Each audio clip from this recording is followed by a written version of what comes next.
শোন না, আমি তোকে একটা কথা বলতে চাই। আবার শুরু করলি তুই?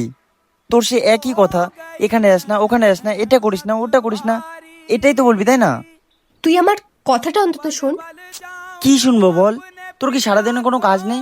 সারাদিন শুধু আমাকে নিয়ে ভাবতে থাকিস। দেখ তিতলি, প্লিজ আমাকে নিয়ে ভাবাটা আবার বন্ধ কর। তুই খুব ভালো করেই জানিস আমি তোকে নিয়ে কেন ভাবি। না, জানি না, আর অনেস্টলি জানতেও চাই না। তুই জানিস না, তুই জানিস না আমি তো চুপ! আর একটা শব্দ না। দেখ তিতলি, আমার লাইফে আমি একটু শান্তি চাই। আমি কোনো রিলেশনশিপে গিয়ে নিজের লাইফটা জটিল করতে চাই না। সো প্লিজ নিজেকে নিয়ে একটু ভাব। জানিস, আমরা যখন সত্যি কোনো মানুষকে ভালোবাসি না, তখন প্রতিটা সেকেন্ড শুধু সেই মানুষটাকে নিয়েই ভাবি।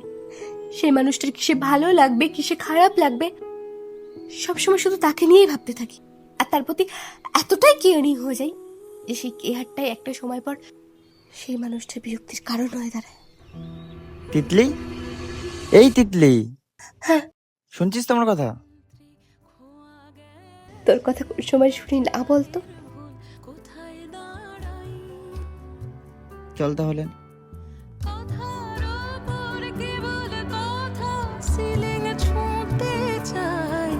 সে আমার যত্নকেও বিরক্তি ভেবেছিল, আর আমি তার বিরক্তিটাকেও ভালোবাসা ভেবেছিলাম। তুমি অন্য কারোর ছন্দ